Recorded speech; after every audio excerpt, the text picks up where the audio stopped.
अल्हम्दुलिल्लाहिल हन्नानिल mannan अल्लज़ी खलक़ल इंसान व अल्लमहुल बयान वस्सलातु वस्सलामु अला रसूलिही सय्यिदिल इंसी वल जान व अला आलिही व अस्हाबिही ज़विल खैरि वल इहसान अम्मा बअद फ़अऊज़ु बिल्लाहि मिनश शैतानिर रजीम बिस्मिल्लाहिर रहमानिर रहीम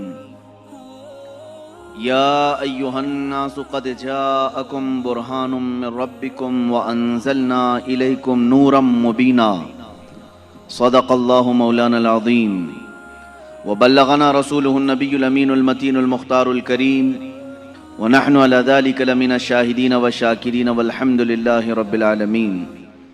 बारगाह रिसालत मुआब सल्लल्लाहु तआला अलैहि वसल्लम में दुरूद पाक का हदिया पेश करें। अल्लाहुम्मा सल्लि अला सय्यिदिना व मौलाना मुहम्मदिन मअदनिल जूदि वल करम व आलिहि व अस्हाबिहिल किराम व इब्निहिल करीम व बारिक व सल्लिम सलातन दाइमतन सरमदन अबदा। कुरान अज़ीम में अल्लाह रब्बुल इज़्ज़त यूं इरशाद फरमाता है, ऐ इंसानों, बेशक तुम्हारे पास एक वाज़ेह दलील आई और एक चमकता हुआ खुला हुआ नूर तुम्हारे पास आया। ये वाज़ेह दलील क्या है और ये रोशन नूर क्या है? मुफस्सिरीन फरमाते हैं दलील से मुराद भी ज़ाते मुस्तफ़ा है और चमकते हुए नूर से मुराद भी ज़ाते मुस्तफ़ा है सल्लल्लाहु तआला अलैहि वसल्लम। दलील कहते हैं किसी के जहन में मौजूद शक व शुबह को दूर करने वाली चीज। अब वो जब नबियों के साथ आती है तो उसी को मौजज़ा कहते हैं।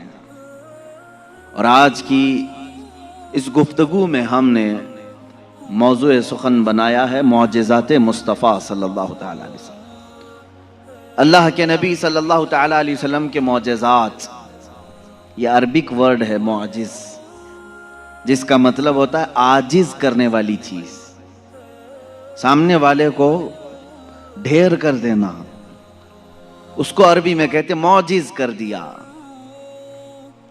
ये नबियों के साथ अल्लाह तबारक व तआला ने एक कुव्वत ऐसी भेजी कि वो अपनी हक्कानियत के लिए दलील के तौर पर कोई ऐसी चीज जाहिर फरमाते हैं जो आम इंसानों के समझ में ना आ सके, उसी को मौजज़ा कहते हैं। मौजज़े की चंद शर्तें हैं, ये याद रखें। नबी से सादिर होगी तो मौजज़ा है। कोई झूठा आदमी ऐसा करतब करके दिखाए तो उसे जादू कहा जा सकता है, शौबदाबाजी कहा जा सकता है। अल्लाह का नबी अपनी हक्कानियत के लिए, अपने रसूल होने के लिए, अपने नबी होने के लिए जो दलील पेश करता है वही मौजज़ा है।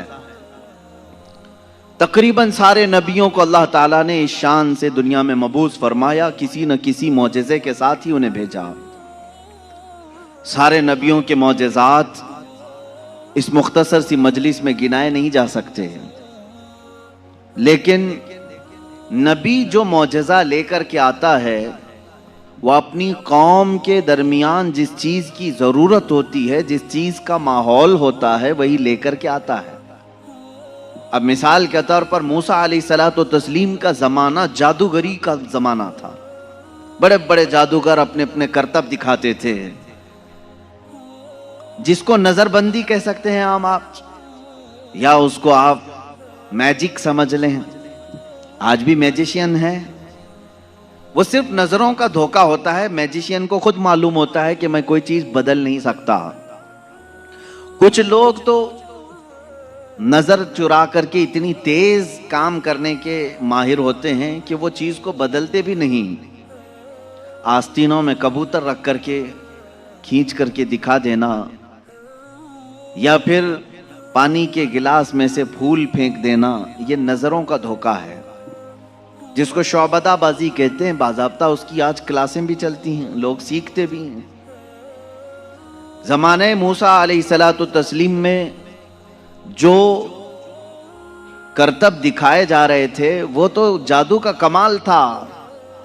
ये वो जमाना था जब लोग जादू करते थे और बहुत सारी चीजों को बदल करके दिखा देते थे। इसीलिए फिरौन ने मूसा अलैहिस्सलाम के मुकाबले के लिए जादूगरों को ही बुलाया था, इसका मुकाबला करो। और जादूगरों ने मूसा अलैहिस्सलाम के सामने जो चीज पेश की वो छोटी छोटी रस्सियों को जमीन पर फेंक कर सांप बना करके दिखाया। सब सांप बन करके जमीनों पर दौड़ रहे थे। अल्लाह ताला ने मूसा अलैहिस्सलाम को उस जमाने का जो मौजज़ा अता किया था वो आपका असा है। जब वो जमीन पर डालते तो अजदहा सांप बन जाता था, फिर अगर उसे पकड़ लेते तो फिर लकड़ी हो जाता। मूसा अलैहिस्सलातु तस्लीम ने जादूगरों के मुकाबिल में अपने आसा को जमीन पर फेंका। वो बड़ा सांप और अजदहा बन करके सारे जादूगरों के सांपों को एक ही सांस में निगल गया। अब उस सांप की हैबत ऐसी थी कि वहां जो मौजूद थे जादूगर, उन्होंने कहा आमन्ना बिरब्बी मूसा व हारून, हम सब मूसा और हारून के रब पर ईमान ले आए। दूसरा जादू तो अब उन्हें दिखाना भी नहीं था, सीधे वो ईमान की बात कर गए। तो नबी जो है अपने मौजिज़े से सामने वालों का आजिज कर देता है। इसमें वाकई में आपने समझा कुछ? अगर ये आम लोगों के पास दिखाया जाता तो जाहिर सी बात है हम समझ लेते कि हाँ, आम आदमियों को इस तरह करके दिखाएंगे तो उनके जहनों पर हुकूमत तारी हो जाएगी। लेकिन मूसा अलैहिस्सलाम ने उन लोगों को आजिज किया था जो ऑलरेडी जादूगर थे, वो जानते थे चीजों को बदलना, तो वो आजिज कैसे हो गए? एक बार जिंदगी में मूसा अलैहिस्सलाम की लकड़ी को सांप बनते हुए देखकर वो अपनी पुरानी सारी चीजें छोड़कर ईमान लाने पर कैसे तैयार हो गए? उनको चाहिए था कि एक और दूसरा जादू ट्राई करते। मेरे अजीजों, मालूम यहां ये होता है कि जादू जो है वो नजरों का धोखा होता है। जो जादूगर रस्सियों को सांप बनाए थे उन्हें मालूम था कि ये हकीकत में रस्सी है। उस जादूगर को वो रस्सी ही दिखती थी, अवाम को सांप नजर आता था। जादूगर को वो चीज हकीकत में वही दिखती है जो होती है, लेकिन लोगों को बदल करके दिखती है। जादूगरों को ये मालूम होता है। लेकिन मूसा अलैहिस्सलाम ने जो लकड़ी जमीन पर डाली थी वो जादूगरों की नजर में भी लकड़ी नहीं दिख रही थी, वो हकीकत में सांप बनी हुई थी। ये मौजिज़े और जादू में फर्क है। जादू जो है नजरों का धोखा हो सकता है और मौजिज़ा हकीकत को तब्दील कर देता है, हकीकत को बदल दिया जाता है। ईसा अलैहिस्सलाम को अल्लाह रब्बुल इज्जत ने जो मौजिज़ा अता फरमाया, मुर्दों को जिंदा करना। आप मिट्टी के परिंद बनाते थे, परिंदे उसमें फूंक मारते थे तो वो उड़ने लग जाते थे। मादरजाद अंधे, पैदाइशी जो अंधे या कोढ़ की बीमारी या सफेद दाग वाले हों, उनके जिस्म पर आप हाथ रख देते वो शिफायाब हो जाते, वो सही हो जाते थे। और ये बात इधर उधर की किताबों से नहीं, अल्लाह की किताब से है। अल्लाह रब्बुल इज्जत ने कुरान पाक में खुद इरशाद फरमाया, ईसा अलैहिस्सलाम का कौल है, व उबरिउल अकमह वल अबरस व उहयिल मौता बिइज़्निल्लाह, मैं अंधों को सही कर देता हूँ, कोड़ियों को सही कर देता हूँ और मुर्दों को जिंदा कर देता हूँ अल्लाह के हुक्म से। ईसा अलैहिस्सलाम, अगर ईसा अलैहिस्सलाम से ये सारे काम सादिर हों तो यहाँ कोई शिर्क का फतवा नहीं लगाता कि गैरुल्लाह से ऐसे काम नहीं हो सकते। नबी भी तो गैरुल्लाह हैं। यही बात अगर हम सुल्तान बगदाद के बारे में कहें तो ये कहते हैं ये कहानियां हैं इनकी। मेरे अजीजों, क्या रसूल पाक सल्लल्लाहु अलैहि वसल्लम ने नहीं फरमाया मेरी उम्मत के औलिया बनी इसराइल के अंबिया की तरह हैं? बनी इसराइल के अंबिया जिस तरह से मौजज़ात दिखाते थे, उम्मत मुस्तफ़ा के औलिया अपनी करामात दिखाते हैं। करामत हक है। ईसा अलैहिस्सलातु तस्लीम का ये मौजज़ा था।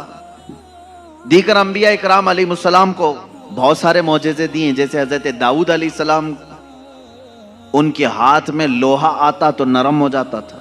वो लोहे को अपने हाथ से जैसी शक्ल चाहते थे बना देते थे। लोहे का लिबास बनाते, लोहे की टोपियां बनाते, लोहे की चीज़ें बनाते, लेकिन लोहे को उन्हें आग में तपाने की ज़रूरत नहीं पेश आती। तो अपने हाथ में जैसे हम आटे को बना सकते हैं इस तरह से वो लोहे को बना सकते थे। ये अल्लाह के नबी दाऊद अलैहिस्सलाम का मौजज़ा था। हज़रत सुलेमान अलैहिस्सलाम का मौजज़ा ये कि आपको सारे परिंदों की बोलियां सिखाई गई थी, जिन्नात की और सारे तकरीबन मखलूक़ात की बोलियां आपको सिखा दी गई थी। और दूसरी चीज़ आपको मौजज़े में ये दिया गया कि सुलेमान अलैहिस्सलाम जिस तरफ चाहते हवा उस तरफ चलती। फसख्खरना लहुर रीह, अल्लाह फरमा रहा है हमने हवा को उनके लिए ताबे बना दिया था, उनके मुसख्खर कर दिया था। फिर इतना ही नहीं, आज से तकरीबन 4000 साल पहले सुलेमान अलैहिस्सलाम ने अपने तख्त को हवा में उड़ाया है। ये एरोप्लेन का ज़माना नहीं था, वो टेक्नोलॉजी का दौर नहीं था, लेकिन सुलेमान अलैहिस्सलाम के हुक्म से तख्त हवा में उड़ता और जिस तरफ आप चाहते उसी तरफ आपको वो सफ़र भी कराता। यह आपका मौजज़ा था। जिन्नात पर आपको हुकूमत दी गई थी। हज़रत दाऊद अलैहिस्सलाम, हज़रत सुलेमान अलैहिस्सलाम, हज़रत मूसा अलैहिस्सलाम, हज़रत ईसा अलैहिस्सलाम, इनके ये मुख्तसर मौजज़ात मैंने आपके सामने रखी।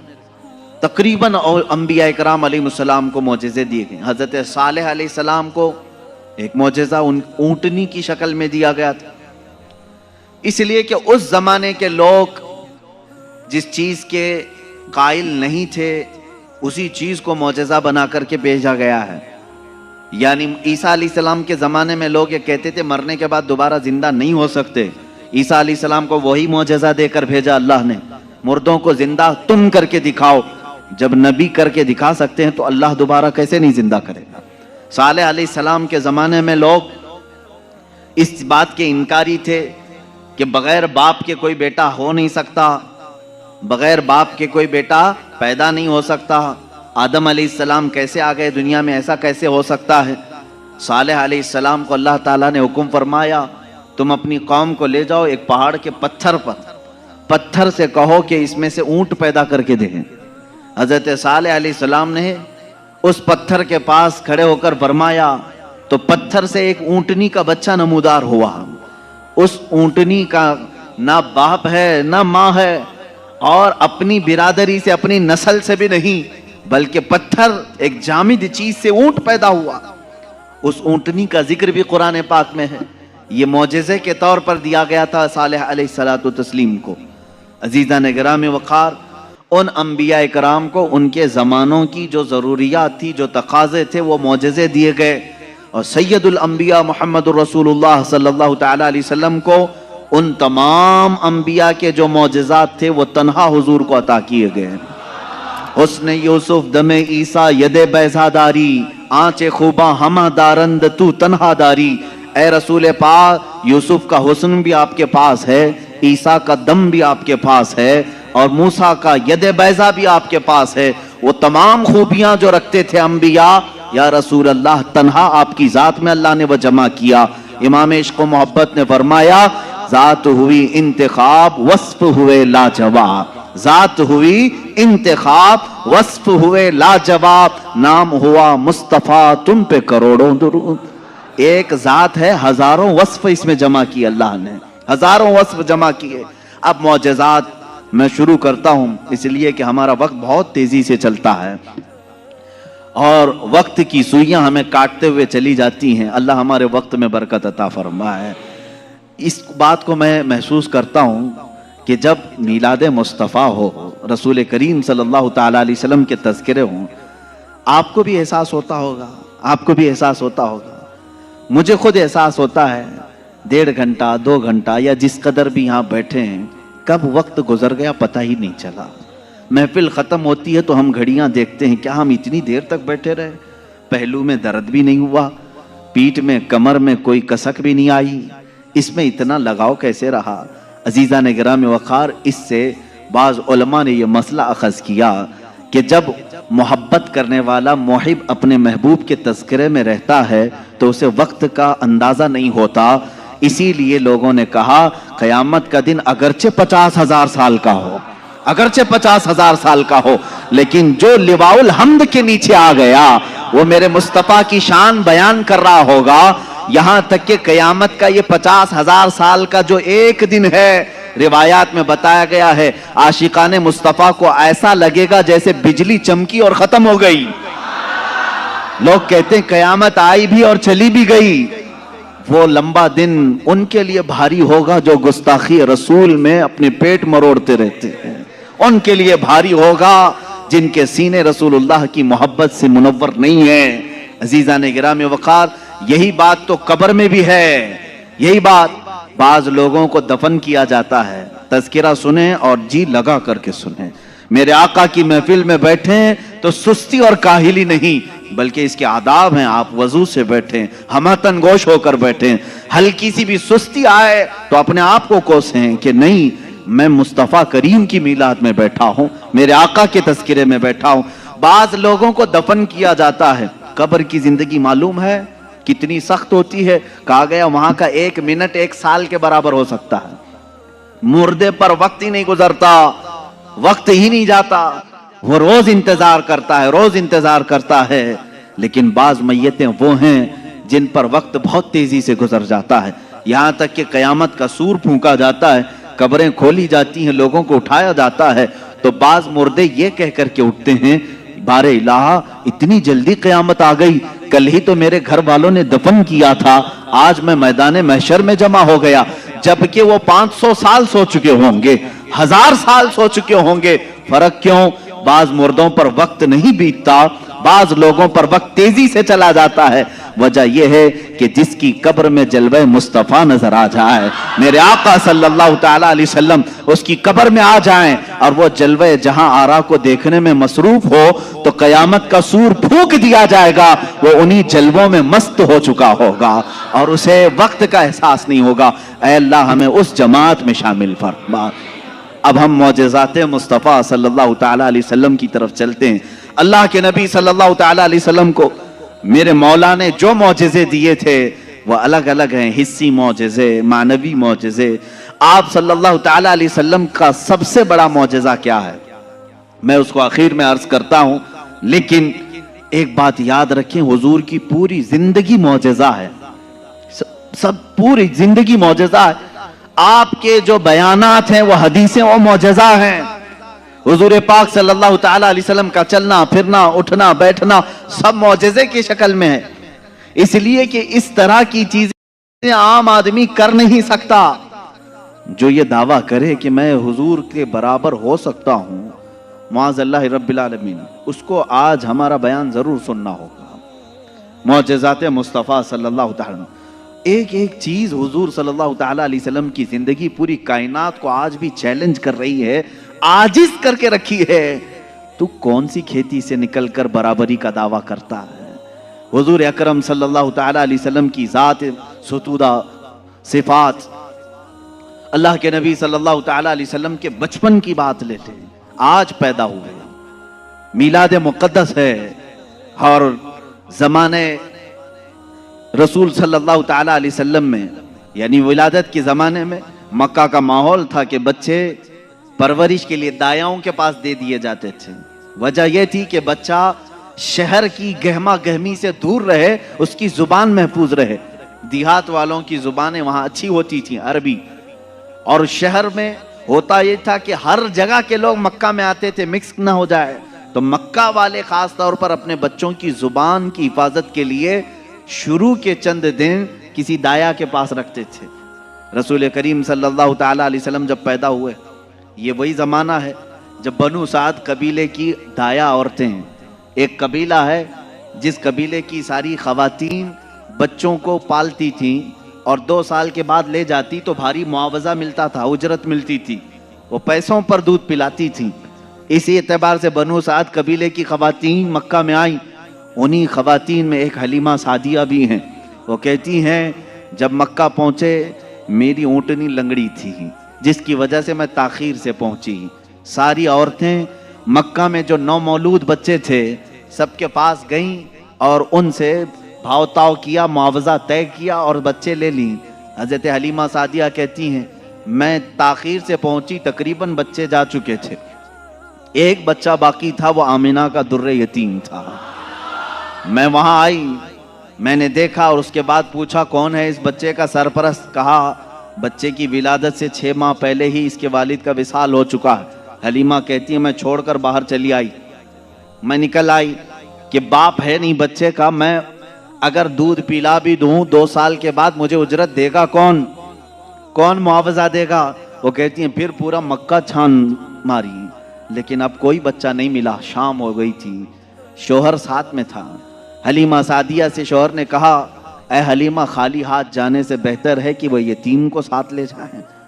यतीम दुर्रे यतीम है, साथ ले जाएं। हलीमा सादिया कहती है मैं दोबारा वापस आमिना के घर आई। आमिना रज़ी अल्लाह ताला अन्हा कहती हैं ए हलीमा, सुबह तुम बच्चे को देख कर गई थी, फिर वापस आई? कहा हाँ, हम खाली हाथ जाने से बेहतर समझती हैं कि इस दुर्रे यतीम को ले जाएं। हज़रत आमिना ने कहा ले जाना चाहे तो ले जाओ, लेकिन तुम्हारी उम्मीदों के मुताबिक हम मुआवजा नहीं दे सकेंगे, तुम्हारी उम्मीदों के मुताबिक हम उजरत नहीं दे सकेंगे। आमिना ने कहा, हलीमा सादिया ने कहा ठीक है, अब खाली हाथ न जाने का हमने अहद किया है, बच्चे को ले लेते हैं। हलीमा सादिया उस वक्त तक बच्चे को अपने गोद उठाई नहीं थी, सिर्फ देख करके गई थी। गोद में जब लिया, हलीमा सादिया कहती हैं मेरे पेशानी से लेकर तलवों तक ठंडक पहुंच गई थी। पहली मर्तबा गोद में लिया, उसके बाद उसके शोहर हलीमा सादिया के साथ वो बाहर आई। कहती हैं कि मेरी सारी साथियाँ, मेरी सहेलियाँ जो बनु साद कबीले की ख़वातीन थीं वो जा चुकी थीं और सारे सफ़र पर थीं। मेरी ऊँटनी लंगड़ी और फिर ताख़ीर भी अलग। मैं बच्चे को लेकर के उसी लंगड़ी ऊँटनी पर बैठी। अल्लाह अकबर, ये पहला मौजज़ा मेरे आका का है। ऊँटनी जो लंगड़ी थी बिल्कुल सेहतयाब हुई और इतनी तेज़ दौड़ने लगी, इतनी तेज़। हलीमा सादिया कहती हैं बनु साद कबीले में सबसे पहले मैं हाजिर हुई। मेरा बच्चा जिसको मैं लेकर आई थी, अब्दुल्लाह का दुर्रे यतीम, सबसे पहले बनु साद में हाजिर हुई। और काफ़ी देर के बाद दूसरी सहेलियां हमारी बच्चों को ले आई। उन्होंने आते ही हमसे पूछा हलीमा तेरी ऊँटनी तो लंगड़ी थी, तेरी ऊँटनी कमज़ोर और लागर थी, तू पीछे रह गई थी, इतनी तेज़ कैसे आ गई? हलीमा सादिया कहती हैं हाँ, ऊँटनी मेरी लंगड़ी थी लेकिन सवार बहुत ही आला था। जैसे ही ये बच्चा इस ऊँटनी पर सवार हुआ, न जाने इसमें ताकत कहाँ से आई, सबसे पहले मैं हाजिर हुई। सारी औरतों ने महसूस किया ये एक मौजज़ा नहीं, बनु साद जो कबीला है वो आज भी है ताइफ के करीब, आज भी वो कबीला है हलीमा सादिया का कबीला जिसको बनु साद कहते हैं। उस कबीले वालों का बयान है कि ये रात ऐसी थी, पूरे बनु साद कबीले की बकरियों के दूध से थन भर चुके थे, सारे कबीले वालों की बकरियों के थन दूध से भर चुके थे।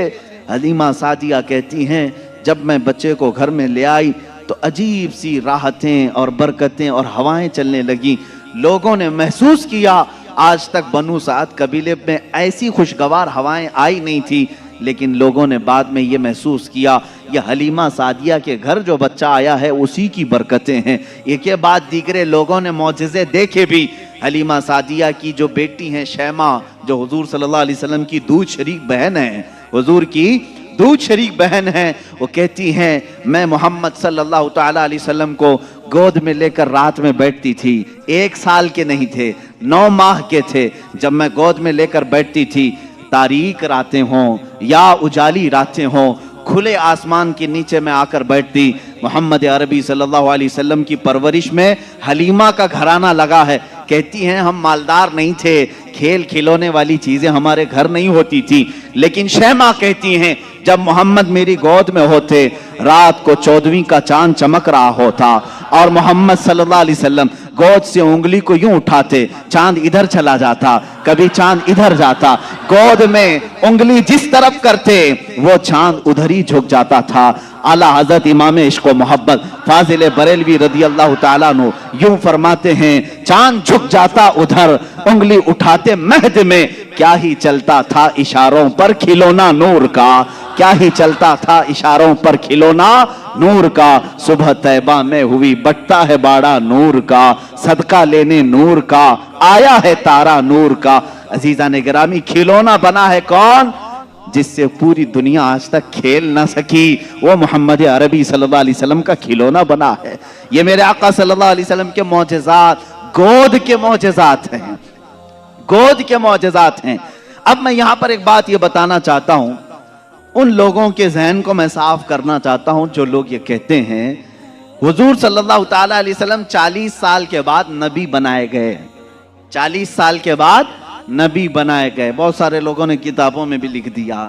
मेरे अजीज, बात को समझा करो, नबी बनाए गए ये जुमला तवज्जो, और हमारा अकीदा ये है 40 साल के बाद हुजूर ने अपने नबी होने का ऐलान फरमाया।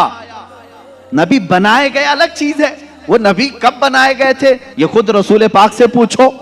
आप कब नबी बनाए गए थे इनकी किताबों से न पूछेंगे, हम हुजूर से पूछते हैं। मेरे आका फरमाते हैं कुन्तु नबिय्यन व आदम बैनल माई वत्तीन, मैं तो उस वक्त भी नबी था जब आदम को पानी और मिट्टी में गूंधा जा रहा था। आदम अलैहिस्सलाम के खमीर को गूंधा जा रहा था, उस वक्त भी मैं नबी था। ये अल्लाह के हबीब सल्लल्लाहु अलैहि वसल्लम ने फरमाया। और ये लोग कहते हैं 40 साल के बाद नबी बनाए गए। अच्छा चलो ठीक है, इस हदीस को अगर नहीं मानते, मौजज़ा कब दिया जाता है? मौजज़ा कब दिया जाता है? जब नबी अपनी नबूवत को जाहिर कर दे, उसे लोगों को कायल करना रहता है, ईमान की तरफ बुलाना होता है, अपनी हक्कानियत की दलील पेश करनी होती है, तब नबी मौजज़ा दिखाएगा। यहां मोहम्मद अरबी सल्लल्लाहु अलैहि वसल्लम गोद में जो मौजज़े दिखा रहे हैं, हलीमा सादिया के घर जो मौजज़े दिखाए जा रहे हैं, तुम्हारे कौल के एतबार से 40 साल के बाद नबी हुए थे ना, तो मौजज़े तो 40 साल बाद दिखना चाहिए। हलीमा सादिया की गोद में जो मौजज़े दिख रहे हैं, इससे पता चलता है वो पैदाइशी नबी थे। ऐलान का हुक्म 40 साल के बाद अल्लाह ने दिया। वो नबी नबूवत लेकर के दुनिया में आए। अजीज़ा ने गिरामी, ये मौजज़ात की इब्तिदा हलीमा सादिया के घर से हुई और उसके बाद एक दो नहीं कई मौजज़े। हलीमा सादिया रज़ियल्लाहु तआला अन्हा की बेटी शैमा कहती हैं 2 साल की उम्र से पहले ही हुजूर पाक सल्लल्लाहु तआला अलैहि वसल्लम आम इंसानों की तरह बड़े नहीं हुए हैं। 9 महीने की उम्र में तो आप तीर चलाते थे और बराबर निशाने पर, और कभी आपने हकला करके बात नहीं की, जैसे बच्चे तुतला कर हकला कर बात करते हैं। अल्लाह के हबीब सल्लल्लाहु अलैहि वसल्लम ने जब गुफ्तगू फरमाई, निहायत फसीह अरबी में गुफ्तगू फरमाई। फरमाती हैं कि एक भी ऐसा टूटा हुआ जुमला मोहम्मद से हमने सुना नहीं। यह हजरत हलीमा सादिया फरमाती। अजीज़ा ने गिरामी, शैमा कहती हैं 1.5 साल की उम्र में मेरे साथ मोहम्मद सल्लल्लाहु अलैहि वसल्लम बकरियां चराने के लिए आ जाते थे, बकरियां चराने के लिए आते थे। वो कहती हैं जब बकरियां चराने के लिए मोहम्मद सल्लल्लाहु अलैहि वसल्लम जाते थे जंगल में या सहरा में, जहां पर भी मामला, वो कहती हैं मैं एक आध बकरी को लेकर जाती, लेकिन मोहम्मद सल्लल्लाहु अलैहि वसल्लम के साथ सारी बकरियां होती। फर्क ये था कि मैं धूप में चरा रही होती, लेकिन हमेशा मोहम्मद सल्लल्लाहु अलैहि वसल्लम पर बादल का एक टुकड़ा साया बना रहता था, हमेशा छांव रहती थी, कभी धूप बराए रास्त उनके रुखसारों को नहीं मारती, उनके रुखसारों पर नहीं पड़ती। यह हज़रत शैमा कहती हैं, हलीमा सादिया की बेटी कहती है एक दिन ऐसा हुआ, मोहम्मद अरबी सल्लल्लाहु तआला अलैहि वसल्लम 1.5 साल या 2 साल की उम्र के आसपास हैं। अचानक 2 लोग आए और उनको कोई पहचानता नहीं था। मोहम्मद अरबी सल्लल्लाहु तआला अलैहि वसल्लम को उन्होंने एक दरख्त के नीचे लिटाया और उनका सीना चाक कर दिया। हुजूर पाक सल्लल्लाहु अलैहि वसल्लम का, वो घबराई हुई भागती हुई अपनी माँ के पास आई। 2 साल की उम्र थी जब मेरे आका सल्लल्लाहु अलैहि वसल्लम की। हलीमा सादिया की बेटी या बेटा जो हुजूर के दूध शरीक थे, वो दौड़ते हुए माँ के पास आए और कहा अजीब एक बात हमने देखी मोहम्मद सल्लल्लाहु अलैहि वसल्लम के साथ, कि कोई अनहोनी 2 शख्सियात आई, उन्होंने गिराया है और सीना चाक कर दिया है। अल्लाह ना करे कि मोहम्मद के साथ कुछ बुरा ना हो जाए। वो घबराए हुए थे।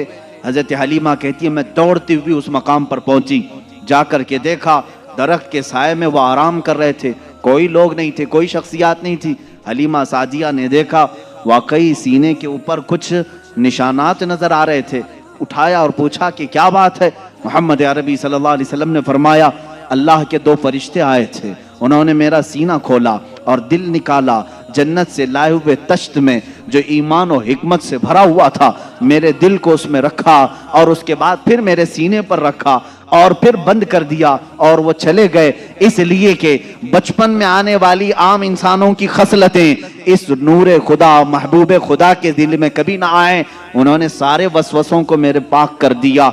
ये 2 साल की उम्र में शक्के सदर का मौजज़ा इसको कहते हैं। क्या कहते हैं? शक्के सदर, सीना फट जाने वाला। ये जो मौजज़ा है हुजूर पाक सल्लल्लाहु अलैहि वसल्लम की जिंदगी पाक में 4 मरतबा इस तरह से हुआ। सीना शक हुआ, फरिश्तों ने आपका दिल मुबारक निकाला, जन्नती पानी से और जन्नत की नूर और हिकमत से भर दिया। मेरे अजीजों, फिर मैं सवाल करता हूं, तुम तो कहते हो 40 साल बाद नबी हुए, फिर ये मौजेजा 2 साल की उम्र में कैसे पेश आया? मौजेजा नबूवत के बाद मिलना चाहिए। नबी होने वाला अपनी नबूवत की दलील के लिए लोगों के सामने मौजेजा पेश करता है। ये तो मैंने बचपन के वो हालात बताए। मेरे आका सल्लल्लाहु ताला अलैहि वसल्लम के इन हालात को देखकर हलीमा सादिया घबरा गईं और फिर वापस वो मक्का लेकर के आईं। अल्लाह के हबीब सल्लल्लाहु ताला अलैहि वसल्लम हज़रत आमिना के घर रहे। यहाँ के जो आपकी जिंदगी पाक के अय्याम हैं वो फिर अगले किसी मौजू पर मैं अर्ज करूंगा। आज मौजज़ात मुस्तफ़ा हमारा मौजू सुखन है। अल्लाह के नबी सल्लल्लाहु ताला अलैहि वसल्लम के कमालात और मौजज़ात बयान से बाहर हैं, बयान से बाहर हैं। किस चीज में आपने मौजज़ा नहीं दिखाया? दरख्तों में हो, पत्थरों में हो, जानवरों में हो, परिंदों में हो, मुर्दों में हो, आसमान के तारों, चांद, सूरज में हो, किस चीज में मौजज़े मेरे आका के नहीं है? हर चीज में। और रिज्क में वुसअत और बरकत के इतने मौजज़े हैं कि पूरी किताब उस पर लिखी गई। रिज्क में बरकत और वुसअत, अल्लाह के नबी सल्लल्लाहु ताला अलैहि वसल्लम ने जिस चीज को तनाउल फरमाया और किसी को दे दिया वो खत्म ही नहीं होती। यह मौजज़ा एक बार नहीं कई बार पेश आया, कई बार पेश आया। हजरत उमर फारूक रज़ियल्लाहु ताला अन्हु फरमाते हैं, एक बार 440 लोग आए, 440 लोग हुजूर सल्लल्लाहु ताला अलैहि वसल्लम के पास आकर के उन्होंने कहा हमारी मेहमान नवाजी करें। रसूल करीम सल्लल्लाहु ताला अलैहि वसल्लम ने फरमाया उमर इनको खिलाओ। हजरत उमर ने कहा आका मेरे पास एक ही आदमी का खाना है, एक आदमी, ये 440 हैं। रसूल करीम सल्लल्लाहु ताला अलैहि वसल्लम ने एक खजूर उन्हें दी और फरमाया जाओ जितना खाना है उसी में से खिलाओ। हजरत उमर कहते हैं मैं ले गया, 440 लोग खाते रहे, मेरा खाना खत्म ही नहीं हुआ। वो खाकर चले भी गए, मेरा घर पूरा खा लिया, फिर भी खाना बाकी रहा। ये रिस्क में बरकत और वुसअत के एक नहीं बेशुमार मौजज़े हैं मेरे आका के। सुलह हुदैबिया के मौके पर मक्का मुकर्रमा जा रहे थे उम्रा की नीयत से। हुजूर अकरम सल्लल्लाहु ताला अलैहि वसल्लम मक्का वालों ने बीच रास्ते में रोक लिया था और उसके बाद एक वक्त ऐसा आया कि लोगों के पास पानी खत्म हो गया, पानी नहीं था और एक कुआं करीब में था वो भी सूख चुका था। वो कुआं आज भी मक्का में मौजूद है, हमने उसकी जियारत की है। आप इन सऊदियों ने 4 साल पहले शायद एक कंपनी को ठेके में दे दिया और उस कंपनी के अंडर अब वो कुआं है, अभी उसे ख़त्म नहीं किया गया। तकरीबन 14 सदियों पुराना कुआं आज भी मौजूद है। वो सूखा हुआ बिल्कुल सूख चुका था। हुजूर पाक सल्लल्लाहु ताला अलैहि वसल्लम ने कुल्ली फरमाई और कहा उस कुएं में डाल दो। सहाबा कहते हैं हमने उस कुएं में पानी डाल दिया, थोड़ा सा कुल्ली का पानी था, कुआं लबालब भर गया। पानी से इतना भरा कि जितने लोग थे सबों ने उस कुएं से पानी पिया भी, वजू भी किया, जिसे गुस्ल की हाजत थी गुस्ल किया, अपने जानवरों को भी पिलाया। एक सहाबी से पूछा गया आप लोग कितने थे उस वक्त? वो कहते हम 1400 लोग थे, लेकिन मेरा यकीन है कि अगर 1 लाख होते तो भी पानी कम न पड़ता।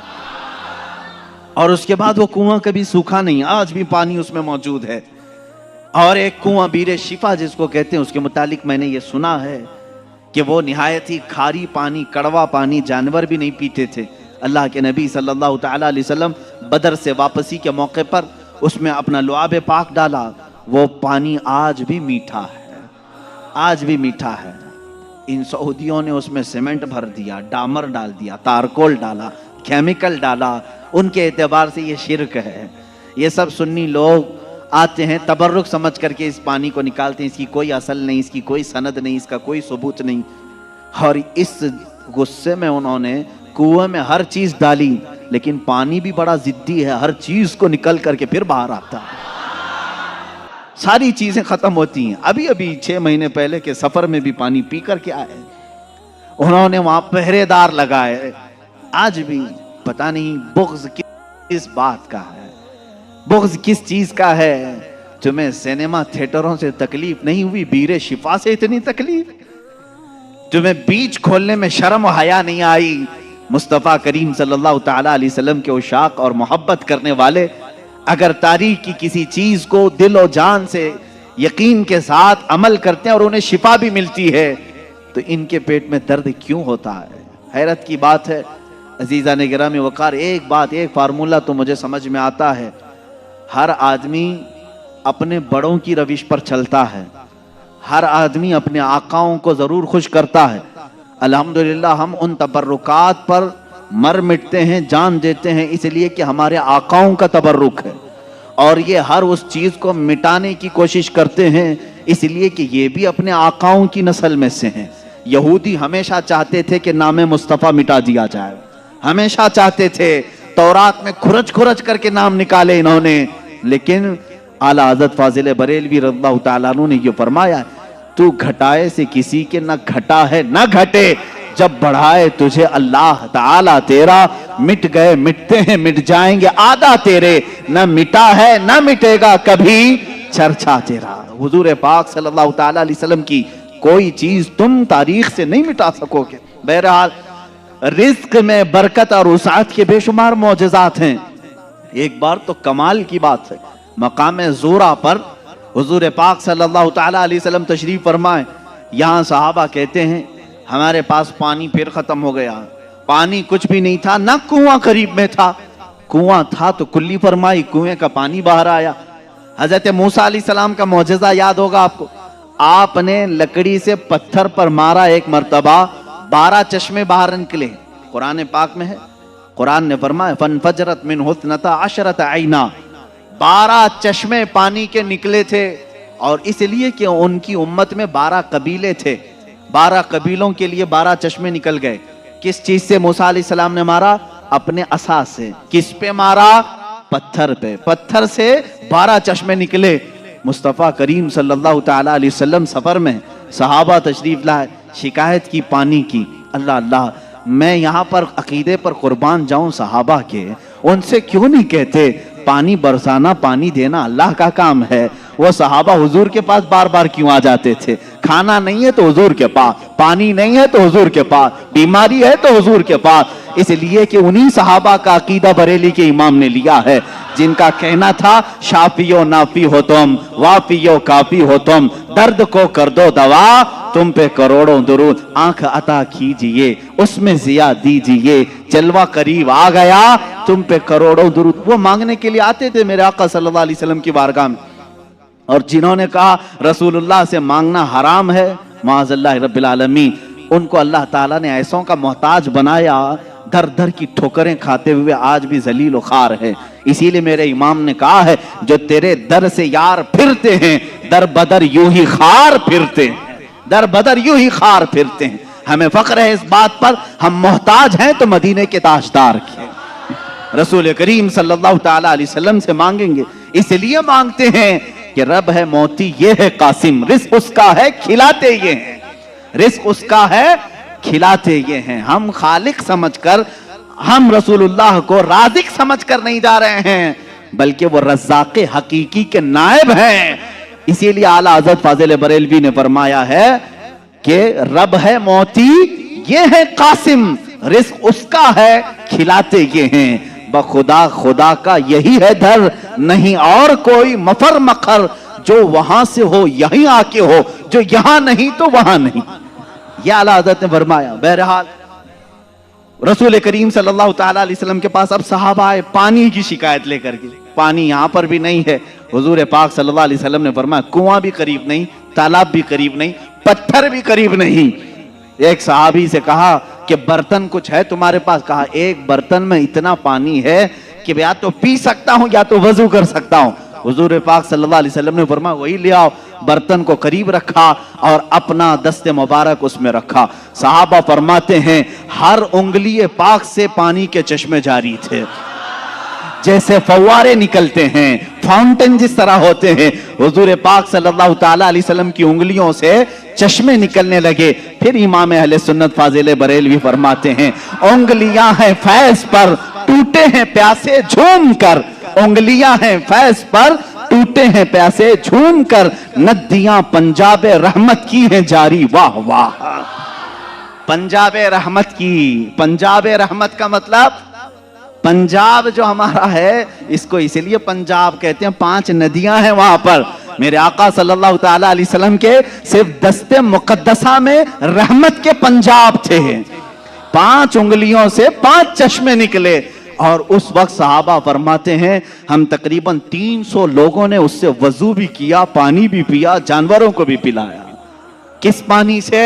उंगलियों से निकले हुए पानी। अब मैं पूछता हूं मेरे अजीजों, ये है मौजज़ा जिसको खर्क़े आदत कहते हैं, जो अकल में ना आए, अकल में ना आए। हाँ, एक बात तो समझ में आती, मूसा अलैहिस्सलाम ने लकड़ी मारी थी पत्थर पर और पत्थर से 12 चश्मे निकले, मौजज़ा वो भी था। लेकिन हमने दुनिया में बहुत सारे फॉल्स देखे हैं जो पत्थरों से ही निकलते हैं। नहीं देखे आपने? पहाड़ों से पानी का निकलना आम सी बात है, लेकिन नूरे मुस्तफ़ा मोहम्मद अरबी सल्लल्लाहु अलैहि वसल्लम का मौजज़ा तो ये है, दुनिया ने आज तक न सुना होगा न देखा होगा। पत्थरों से निकलने वाला पानी तो देखा है, उंगलियों से निकलने वाला पानी सिर्फ ताजदारे मदीना के यहाँ है। ये मेरे आका सल्लल्लाहु अलैहि वसल्लम का मौजज़ा, कमाल का मौजज़ा था। ये खाने पीने के मामलात में एक दो नहीं, बहुत से मौजज़ात हैं। फिर आगे बढ़ो, जंगे खंदक के मौके पर खंदक खोदी जा रही थी। वाकया ऐसा था, मेरे इन 12 रोज़ा उन्वानात में एक उन्वान है इंशाअल्लाह, हुजूर सल्लल्लाहु ताला अलैहि वसल्लम के सारे गज़वात, हुजूर की जंगी हिकमतें क्या थीं, इंशाअल्लाह उल अज़ीज़ उसमें अर्ज़ करूँगा। खंदक एक जंग हुई है, उसका नाम ही ग़ज़वा खंदक इसलिए है कि मदीने के अतराफ में एक बहुत बड़ी खंदक खोदी गई थी, एक खाई खोदी गई थी। वजह यह थी कि दुश्मन पूरी की पूरी फौज लेकर मदीने में दाखिल ना हो, इसलिए कि जब दुश्मन फौज लेकर अपने शहर में आएंगे, शहर में तहस नहस करेंगे, बर्बादी करेंगे। बाहर ही निपट लिया जाए तो घर तो महफूज रहेंगे। जंग होगी, कुछ तो नुकसान होगा कि नहीं होगा। जैसे देखने इराक तबाह हो गया, शाम तबाह हो गया। यही जंग अगर अमेरिका में होती तो क्या वो बचा होता? जहां जंग होती वहां के घर उजड़ जाते। मदीना तैयबा से बाहर जंग के लिए खंदक खोदी गई। अब ये खंदक खोदने में काफी दिन लग गए। सहाबा उस जमाने में भूखे प्यासे फाका कशी में खंदक खोदते रहे। ऐसे नहीं कि सिर्फ सहाबा ने खोदा, अल्लाह के नबी सल्लल्लाहु ताला अलैहि वसल्लम ने खुद भी अपने हाथ से खंदक खोदी है। एक बार सहाबा फरमाते हैं बड़ा पत्थर आ गया, किसी से नहीं टूटता था, हिलता भी नहीं था। उस वक्त रसूल करीम सल्लल्लाहु अलैहि वसल्लम को उन्होंने खबर दी। अल्लाह के हबीब सल्लल्लाहु ताला अलैहि वसल्लम तशरीफ लाए। मेरे अजीजों, मेरे आका का एक मौजज़ा ये भी था, जितने सहाबा थे उनके पास जितनी ताकत थी, सबसे ज्यादा ताकत मेरे मुस्तफ़ा के पास भी थी। हुजूर पाक सल्लल्लाहु ताला अलैहि वसल्लम ने अपने जमाने के नामवर पहलवान अबू दुजाना या कुछ और नाम है मैं भूल रहा हूं, हुजूर सल्लल्लाहु ताला अलैहि वसल्लम ने उसके साथ कुश्ती लड़ी, जिसको पूरे अरब ने कभी नहीं पछाड़ा था। 3 मरतबा हुजूर पाक ने उसको पीठ लगा दिया था। हुजूर अकरम सल्लल्लाहु ताला अलैहि वसल्लम अपने हाथ में कुदाल लेकर के उस पत्थर को निकालने आए। एक उस पर मारी ज़रब, चिंगारी उछली और रोशनी आई। अल्लाह के हबीब सल्लल्लाहु अलैहि वसल्लम ने फरमाया अल्हम्दुलिल्लाह। दूसरी मारी, फिर कहा अल्हम्दुलिल्लाह। तीसरी मर्तबा वो पत्थर टूटकर टुकड़े हो गया, निकल गया। सहाबा ने पूछा कि हुजूर, हर आपने पत्थर पर जब भी कुदाल मारी चिंगारी निकली, आपने जुबान से कुछ कहा? कहा जब पहली मर्तबा मैंने कुदाल मारी, मैंने देखा ईरान फतह हो चुका है। कुदाल यहाँ मदीने में मारी जा रही है और खबर ईरान के फतह होने की दी जा रही। दूसरी कुदाल मारी, हुजूर पाक सल्लल्लाहु ताला अलैहि वसल्लम ने फरमाया यमन फतह हो चुका है। बाज़ रिवायात में अलग अलग मुल्कों के नाम मुझे मिले। बहरैन के महल्लात को फतह होते हुए मैंने देखा। हुजूर अकरम सल्लल्लाहु ताला अलैहि वसल्लम ने 3 ज़रबों में उस पत्थर को ख़त्म कर दिया और उसी वक्त ईरान के, मुल्क रोम के और बहरैन के फतह होने की बशारतें दी। यहाँ तक एक हदीस में है कुस्तुनतुनिया, इस्तांबुल के फतह होने की खबर दी, जो हुजूर पाक सल्लल्लाहु ताला अलैहि वसल्लम के विसाल के 800 साल के बाद फतह हुआ और अल्हम्दुलिल्लाह इस्लाम के ज़ेरे नगी आया। जहां जहां की खबरें हुजूर ने दी थी, सब मुल्क फतह हुए। आज भी वो दायरा इस्लाम में है, आज भी मुसलमानों के ज़ेरे नगी हैं। अब यहाँ पर जो मौजज़ा हुआ, एक तो पत्थर का टूटना और गैबी खबरें देना, दूसरी बात हज़रत जाबिर रज़ियल्लाहु ताला अन्हु एक अजीज सहाबी थे। वो आते हैं अपनी बीवी से कहते हैं मैं देख रहा हूँ अल्लाह के नबी सल्लल्लाहु अलैहि वसल्लम पेट पर पत्थर बांधे हुए। क्यों बांधा जाता था उस वक्त? इसलिए कि पेट अगर ढीला रहे, भूख की शिद्दत से बार बार ख्वाहिश खाने की होती रहे, उसको टाइट कर लिया जाए तो बार बार भूख न लगे। ये उस वक्त मामूल रहा होगा।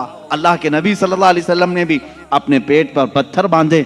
हजरत जाबिर कहते मुझसे देखा नहीं जा रहा है, इस हालत में मेरे आका काम भी कर रहे हैं। जाबिर रज़ी अल्लाह ताला अन्हु का घर वहां से करीब था, खंदक के। उनकी बीवी से उन्होंने कहा कुछ खाने को हो तो बना दो। उन्होंने कहा घर में थोड़ा सा आटा है, जौ का आटा है, उसकी चंद रोटियां बनेंगी, 4 या 5 रोटियां बनेंगी, और एक बकरी का बच्चा है, 6 महीने का होगा, बस इतना है। कितने लोग खा सकते हैं आप ही देखें।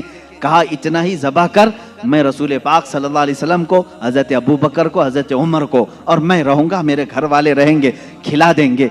वो आए, कान में आकर के हुजूर से कहा या रसूल अल्लाह सल्लल्लाहु ताला अलैहि वसल्लम, घर में एक छोटा सा बकरी का बच्चा है, हमने ज़बह किया है, थोड़ा सा आटा है, आप अबू बकर उमर घर पर तशरीफ लाएं। अल्लाह के नबी सल्लल्लाहु अलैहि वसल्लम ने दावत कबूल कर ली। कहा जाबिर जाओ तुम खाना बनाओ, लेकिन जब तक मैं ना आऊं हांडी चूल्हे से ना उतारो और रोटियों के टुकड़े ना करो। हुजूर पाक सल्लल्लाहु अलैहि वसल्लम की ये बात सुन करके वो जाने लगे थे। अभी हुजूर ने पलट कर जितने सहाबा थे कहा ए मेरे सहाबा, जाबिर के घर में सबकी दावत है, चलो। जाबिर के घर में दावत, 1500 सहाबा थे, 1500 सहाबा। हजरत जाबिर घबरा गए, दौड़ते हुए आए, अपनी बीवी से कहा ए खातून बड़ा गजब हो गया, मैंने 3 को दावत दी थी, हुजूर ने 1500 को बुलाया है। उनकी शरीक हयात एक सहाबिया थी, तवक्कुल के आला दर्जे पर थी। पूछती हैं ए जाबिर आपने बुलाया है या रसूलुल्लाह ने बुलाया है?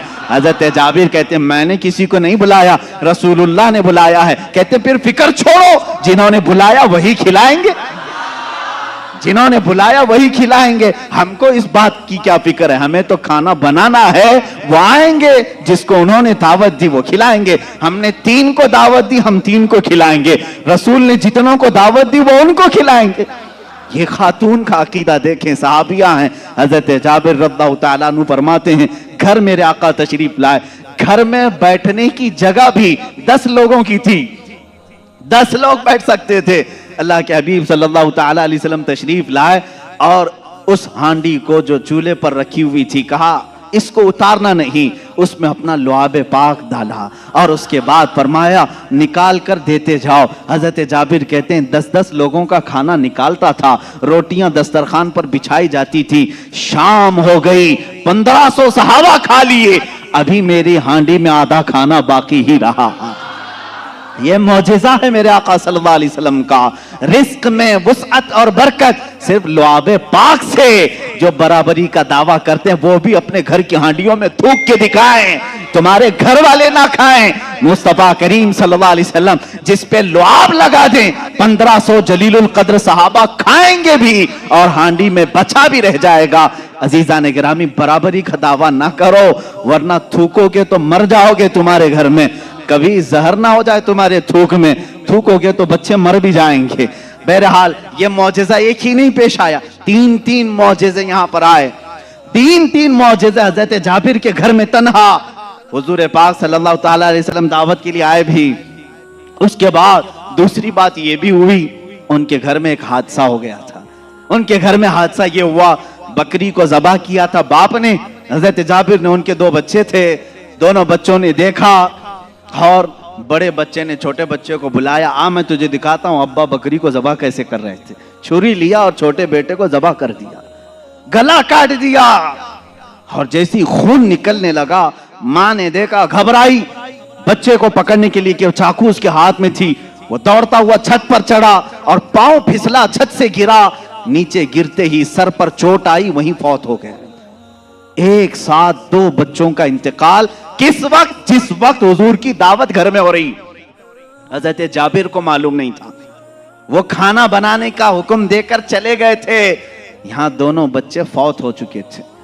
लेकिन उस वफा शियार खातून के जज्बे को हजारों सलाह, दोनों बच्चों की लाशों को उठाई, घर के एक कोने में लेकर आई और उन पर चादर डाल दिया। कहा आज मैं न रोऊंगी न चीखूंगी, इसलिए कि मेरे घर रसूल खुदा तशरीफ ला रहे हैं, मैं अपने गम को उस दावत पर भारी होने नहीं दूंगी। मेरे अजीज, किसी माँ का कलेजा अगर बर्दाश्त कर सकता है अपने बेटे की मौत का गम, तो मुझे बताओ दुनिया की कोई ऐसी औरत। ये वो औरतें थी जिनके मुतालिक कुरान ने कहा रदी अल्लाहु अन्हुम व रदू अन, अल्लाह इनसे राजी हो गया और ये अल्लाह से राजी हैं। ये खातून चादर ओढ़ा करके दोनों बच्चों की लाश पर रखी हुई हैं। मेरे आका सल्लल्लाहु अलैहि वसल्लम जिस वक्त घर में आए, खाने के लिए दस्तरखान पर जब बैठे, आपने लुक़मे उठाए, उसके बाद हजरत जाबिर से कहा, जाबिर तुम्हारे बच्चे नहीं दिखते, कहाँ हैं? वो बीमार थे। बीवी से आकर के कहा, खातून कहाँ हैं बच्चे? खातून ने कहा वो सो रहे हैं, वो सो रहे हैं, आप जाएं। हुजूर पाक सल्लल्लाहु अलैहि वसल्लम के साथ बैठे हैं। वो आए, कहा हुजूर वो आराम कर रहे हैं, सो रहे हैं।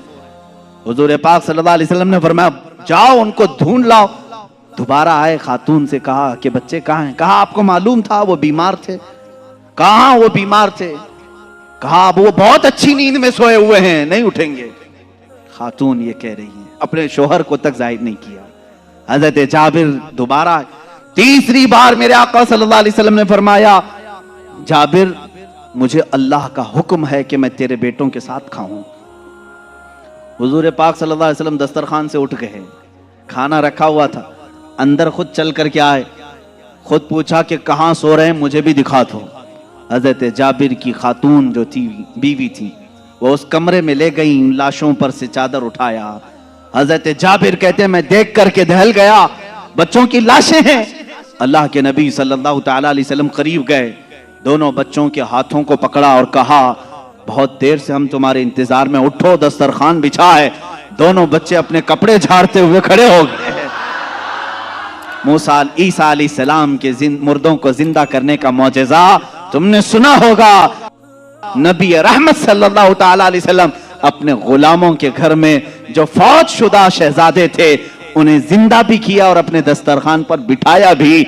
और ये बच्चे सिर्फ थोड़ी देर के लिए जिंदा नहीं हुए थे, फिर एक लंबी जिंदगी इन्होंने गुजारी मेरे आका की सोहबत में और हदीसें भी रिवायत की। ये हुजूर अकरम सल्लल्लाहु अलैहि वसल्लम का मौजज़ा। दो मौजज़े एक ही घर में। तीसरा मौजज़ा ये है, ये रहमत आलम सल्लल्लाहु ताला अलैहि वसल्लम जिस घर पर जाएं उस घर के रहमो करम की बातें ना पूछो, वहां बरकत ही बरकत है। पूरा खाना खाकर जब सहाबा चले जा रहे थे, सारी हड्डियों को जमा किया। मेरे आका सल्लल्लाहु अलैहि वसल्लम ने फरमाया वही बकरी का 6 माह का बच्चा था। अल्लाह के नबी सल्लल्लाहु अलैहि वसल्लम ने कहा ए बकरी खड़ी हो जा। बकरी अपना कान झाड़ते हुए खड़ी हो गई। हजरत जाबिर को उनकी बकरी वापस दी गई। अजीजा ने गिरामी, ये मुस्तफा करीम सल्लल्लाहु ताला अलैहि वसल्लम के नाज हैं और उनके अंदाज हैं। जिस घर में गए सारों को खिलाया भी और खिलाने वाले के बच्चों को भी जिंदा किया, बकरी को भी जिंदा किया। तुम्हारा माल तुम्हें दे दिया गया और सबको खिला भी दिया गया। रिस्क में वुसअत व बरकत के एक दो नहीं बेशुमार मौजज़े हैं अल्लाह के नबी सल्लल्लाहु ताला अलैहि वसल्लम के। मेरे अजीजों, इनके अलावा जो मौजज़ात बड़े हैं, जिसको शक्कुल कमर का मौजज़ा कहा गया है और रद्दे शम्स का मौजज़ा कहा गया है। शक्कुल कमर चांद के टुकड़े कर देना, रद्दे शम्स सूरज को फेर देना, ये बड़े मौजज़ात में से है जिनके तज़किरे अहादीस की किताबों में है और सही अहादीस में मौजूद है। मक्का मुकर्रमा में भी जादूगर थे, लोग जादू समझते थे। उस वक्त अल्लाह के नबी सल्लल्लाहु ताला अलैहि वसल्लम से कई लोगों ने जिन जिन मौजज़ात का सवाल किया, हुजूर पाक ने वो उन्हें करके दिखाया, करके दिखाया। एक अरबी शख्स, एक देहाती आया और उसने कहा ऐ मोहम्मद अरबी सल्लल्लाहु ताला अलैहि वसल्लम, मैं आपको अल्लाह का रसूल कैसे मान लूं? मेरी अकल है, आप किसी उस्ताद के पास नहीं गए, मैंने कभी आपके मुतालिक सुना नहीं कि कोई उस्ताद आपको पढ़ाया, फिर भी आपके जुबान से जो अल्फाज निकलते हैं वो कमाल के हैं। बहरहाल मैं आपको अल्लाह का रसूल कैसे तस्लीम करूं? हुजूर पाक सल्लल्लाहु ताला अलैहि वसल्लम ने उससे पूछा कि क्या मैं तुझे ये सामने वाले दरख्त से कहलवा दूं कि मैं अल्लाह का रसूल हूं, तू मान लेगा? उसने कहा हाँ मान लूंगा, दरख्त भला बात भी कर सकता है। हुजूर पाक सल्लल्लाहु अलैहि वसल्लम ने फरमाया जा उस दरख्त से कह दे अल्लाह के रसूल बुला रहे हैं। हुजूर ने नहीं बुलाया, उस देहाती से कहा, ये बात तवज्जो चाहता हूं, इस नुक्ते को समझो। हुजूर हुक्म दे दरख्त आ जाना चाहिए ना। हुजूर ने फरमाया उस देहाती से जो देखने आया था, जा तू खुद बोल कि अल्लाह के रसूल बुला रहे हैं। वो गया देहाती, दरख्त को मुखातिब करके कहा, ऐ दरख्त, तुझे अल्लाह के रसूल बुला रहे। हदीस पाक में वो दरख्त अपने जड़ों समेत बाहर आए। काफी बड़ा दरख्त है और झूमते हुए जैसे पिंडलियों पर इंसान चलता है, बारगाह मुस्तफा में आया और ऐसे झुका जैसे इंसान रुकू में झुकता है। और उसके बाद उस दरख्त से आवाज आने लगी, अशहदु अन्नका रसूलुल्लाह, गवाही देता हूं कि आप अल्लाह के रसूल हैं। अल्लाह के नबी सल्लल्लाहु अलैहि वसल्लम ने फरमाया, दरख्त तो अपने मकाम पर वापस चला जा। वो दरख्त फिर वहीं चला गया जहां था वहीं। आज भी मक्का मुकर्रमा में उस दरख्त की जगह पर एक मस्जिद बनाई गई है। ये तुर्कियों की बदौलत बनी थी, वहाबियों की बदौलत नहीं। उस मस्जिद को मस्जिद शजरा कहते हैं, दरख्त वाली मस्जिद। उस देहाती ने बाद में कहा, ऐ अल्लाह के रसूल, जब दरख्त आपको अल्लाह का रसूल मानते हैं और सजदा करते हैं, उनसे ज्यादा हक तो इंसानों का है। मैं सजदा करूं आपको, मैं अल्लाह का रसूल मानूं। अल्लाह के नबी ने फरमाया, अल्लाह ने अपने अलावा किसी और के लिए सजदा हलाल नहीं किया, सजदा सिर्फ अल्लाह का होगा। हाँ, उसने कलमा तैयबा पढ़ा और ईमान लाया। मैं यहां बताना चाहता हूं, मौजज़ा वो है रसूल जो कह दे वो हो जाए। लेकिन यहां तो रसूल ने दरख्त को नहीं कहा, इस देहाती ने जाकर कहा। वो भी अभी ईमान नहीं लाया था, ईमान लाने से पहले जाकर कहा, ऐ दरख्त, तुझे रसूल बुला रहे हैं। पता चला रसूल का गुलाम जो होता है, रसूल से जिसकी निस्बत हो जाए, जिसका कनेक्शन मजबूत हो जाए, वो भी अगर मखलूकात को हुक्म दे दे तो उसके हुक्म की वो पाबंदी करते नजर आते हैं, उसके हुक्म की पाबंदी करते नजर आ। दरख्त से पूछते अगर तुम, ऐ दरख्त, क्या तू एक देहाती की बात मानकर अपनी जमीन की जड़ों से निकल आया? ये देहाती भला है कौन, तू इसकी बात कैसे मान लिया? तो दरख्त तुम्हें अपने आलम अरवाह में गालिबन ये जवाब दे दे। वो कहेगा, नादान, तू ये ना देख कि वो देहाती मुझे बुलाने आया था, ये देख वो किसके हुक्म से आया था। जिसका हुक्म था उसके हुक्म पर मैं बजा लाने के लिए इस अमल को किया। अजीज़ान गिरामी वक़ार, ये दरख्तों के मौजज़े ये ऐसे नहीं हैं कि सिर्फ हम लोगों ने लिखे हैं।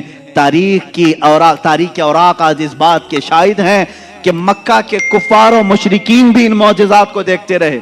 इन मौजज़ात को उन्होंने देखा, दरख्त का निकल करके आना, हिरन का बात करना हुजूर से, ऊंट का बात करना, भेड़िए का गुफ्तगू करना, ये मक्का वालों ने सुना भी है। फसी अरबी जुबान में एक भेड़िया गुफ्तगू कर रहा था मक्का में। एक आदमी ने, मक्के वाले ने देखा भेड़िया गुफ्तगू कर रहा है अरबी में, उसका शिकार इसने छीन लिया था। उसने कहा, अल्लाह ने जो मुझे रिस्क दिया तूने छीन लिया। इसने पलट करके कहा, क्या जानवर भी अरबी बोलते हैं? उस भेड़िए ने जवाब क्या दिया सुनिए। उस भेड़िए का जवाब वो आशिक रसूल होगा। उसने कहा, ऐ नादान, जानवर का बात करना इतने ताज्जुब की बात नहीं, इससे बड़े ताज्जुब की बात तो यह है, अल्लाह का सबसे मुकद्दस रसूल मक्का में है और तू ईमान नहीं लाता। इससे बड़ा ताज्जुब यह है। इसी से समझ में आता है कि जानवर भी ये जानते हैं कि अल्लाह के रसूल सबसे आला व अफजल हैं, अशरफ और अक्लमल है।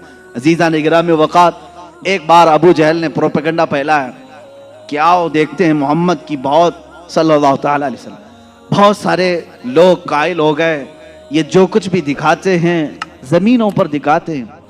खत लिख करके यमन के एक बहुत मुअज़्ज़ज़ शख्स जिनको हबीब यमनी कहते हैं बुलाया। अबू जहल की अच्छी दोस्ती थी, तिजारत की साथीदारी रही होगी। हबीब यमनी को कहा, हमारे यहाँ एक ऐसा शख्स निकला है जो ऐसे ऐसे दावे कर रहा है, आओ। उस हबीब ने कहा, मैं तो अपनी आंखों से आकर के देखूंगा, अगर वो जादूगर है तो मैं समझ जाऊंगा कि वो कैसे जादू करता है, मुझे भी थोड़ा इल्म है। वो शख्स हबीब यमन से निकल करके मक्का आया। अबू जहल ने सारे लोगों को जमा किया, मोहम्मद अरबी सल्लल्लाहु ताला अलैहि वसल्लम के पास आए और कहा, अगर आप अल्लाह के रसूल हैं और आप जो कुछ दिखाते ये मौजज़ा है, तो अब हमें ज़मीनी मौजज़ा, ज़मीनी करतब की ज़रूरत नहीं। इसलिए कि मक्का वालों का ये अकीदा था, जादूगर जो भी दिखा सकता है वो ज़मीन पे, आसमान पे नहीं दिखाएगा। आसमान पे जादू नहीं चलता। आज भी कोई जादूगर आसमान पे जादू करके दिखाए, नहीं चलेगा। उन्होंने कहा, जमीन की बहुत सारी चीजें देखी, आसमान पे कुछ दिखाओ। ये 14वीं ईद का चांद उस रात चमक रहा था।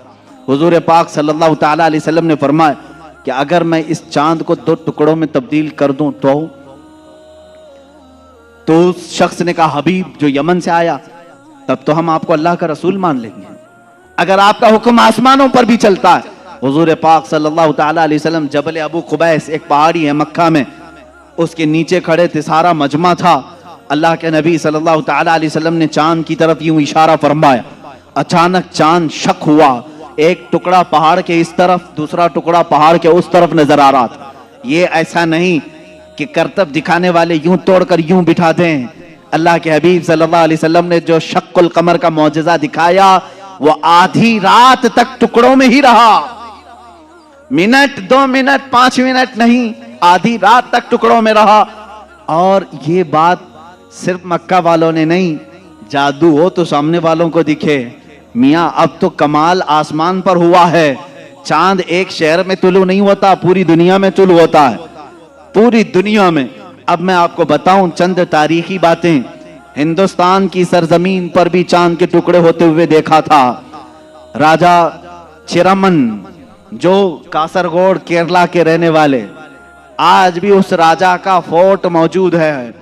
वहां से उसने चांद के 2 टुकड़े हुए देखा और उसने इस रात को नोट करके रख लिया कि फला फला रात चांद के 2 टुकड़े होते हुए मैंने देखा है। फिर जब हजरत मालिक बिन दीनार तशरीफ लाए, हिंदुस्तान आए और उनके कमालात को देख करके उसने कहा, एक रहस्य है, एक मुअम्मा है जो हल नहीं होता। मैंने एक रात चांद के 2 टुकड़े होते हुए देखा है। हजरत मालिक बिन दीनार ने कहा, वो मेरे आका की उंगलियों की बरकत थी। कहा वो कौन है, कहाँ रहते हैं? कहा वो मक्का मुकर्रमा में है। रसूल करीम सल्लल्लाहु ताला अलैहि वसल्लम के मुतालिक मालिक बिन दीनार ने जब बताया, उस राजा ने उसी वक्त सफर का इरादा किया और अपने कुछ साथियों के साथ सफर के लिए रवाना हुआ। मक्का मुकर्रमा पहुंचा भी और इस्लाम की दौलत से मुशर्रफ भी हुआ। जहां तक ये तारीख मिलती है, वापसी में दरमियानी रास्ते में उसका इंतकाल हुआ और मस्कत सलाला के करीब गालिबन, जो ओमान में एक शहर है, वहां पर तदफीन भी अमल में आई। आज भी मज़ार मुबारक है। ये तारीख की वो सच्चाइयां मैं आपको बता रहा हूं। सिर्फ मक्का के काफिरों ने मौजज़े शक्कुल कमर नहीं देखा, हिंदुस्तान को भी फख्र है इस बात पर कि हमारे दरमियान से भी, अगरचे वो कुफ्रिस्तान में रहने वाला राजा, लेकिन बाद में इस्लाम में आकर के उसने हम सब का कफारा अदा किया है। मौजज़े शक्कुल कमर को देखा भी और इनकार नहीं किया। इससे ये मालूम होना चाहिए, हिंदुस्तानी वो हो जो मेरे आका के मौजज़ों को देखे तो इनकार ना करे, बल्कि ईमान लेकर के आए और सहाबा के नक्शे कदम पर चले। यह हकीकी हिंदी होने की दलील भी है। जो हिंदुस्तानी मुसलमान है वो हुजूर के इल्म गैब का इनकार ना करे। सहाबा ने इनकार नहीं किया था।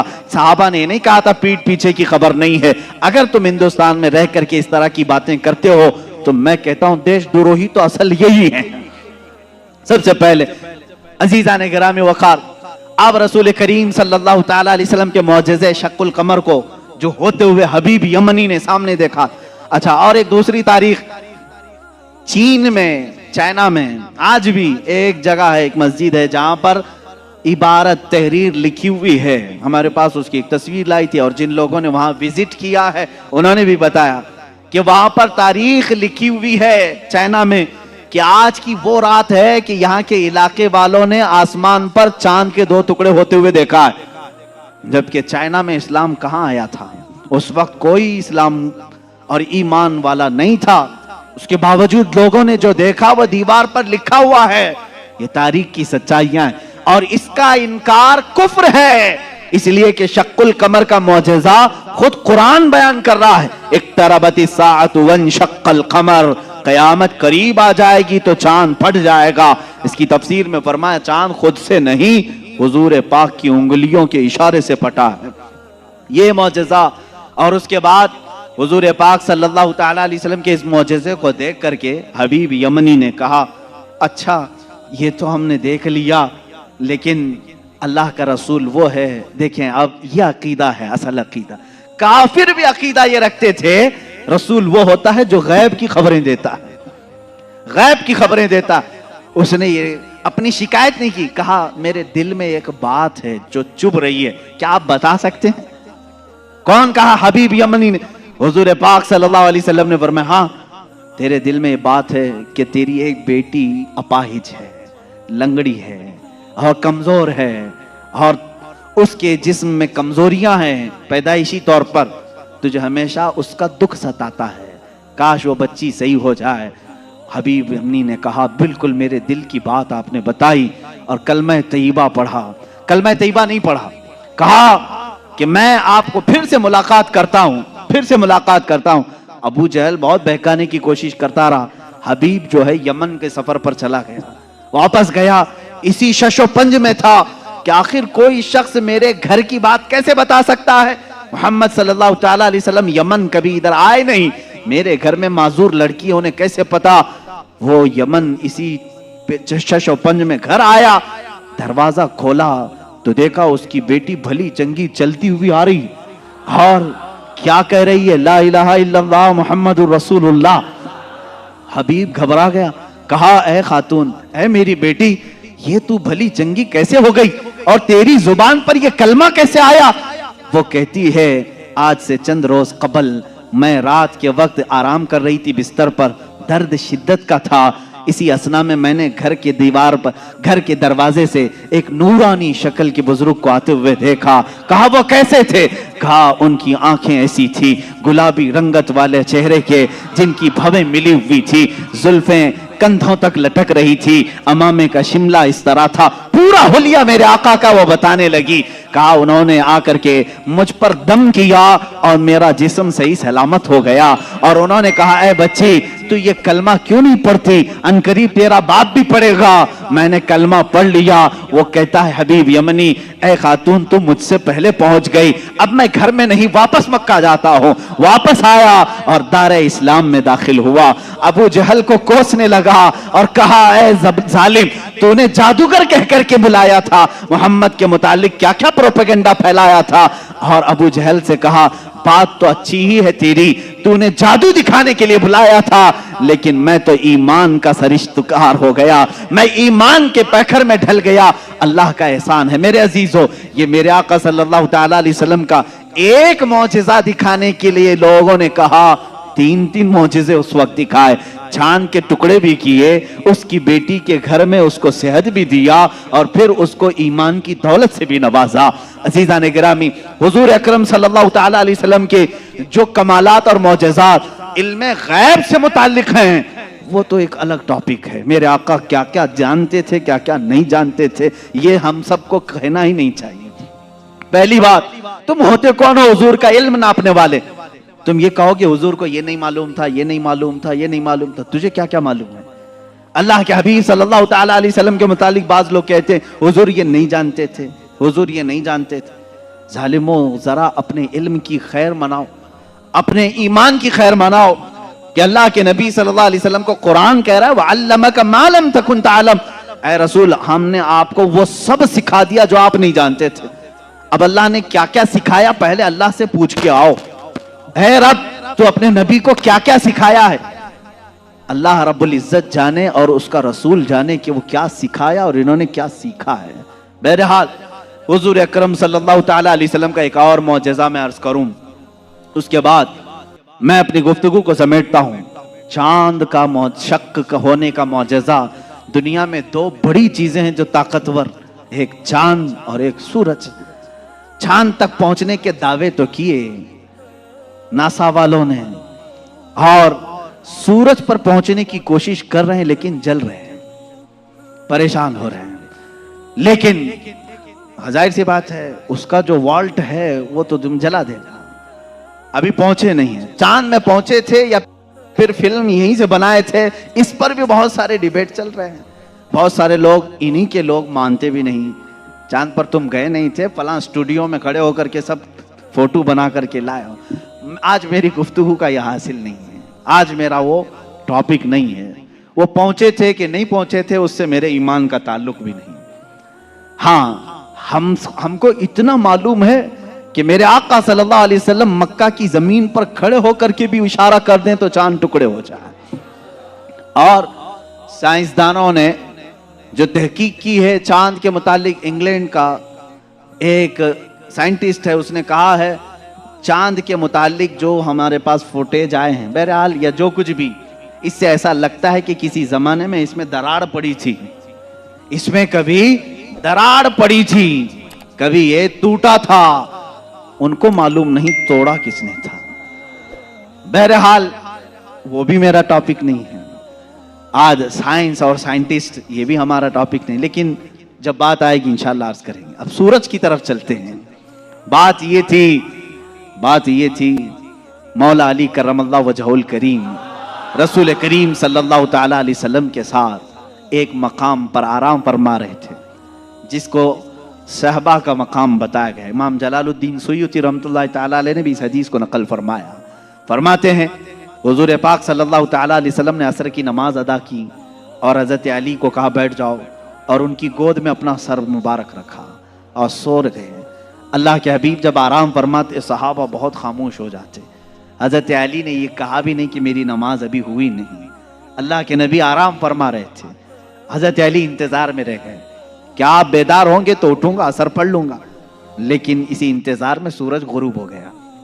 हजरत अली को दुख हुआ कि मेरी नमाज छूट गई, लेकिन मेरे अजीजों अकीदा तो मौला अली का है, अकीदा तो मौला अली का है कि नमाज अल्लाह की है, फर्ज है।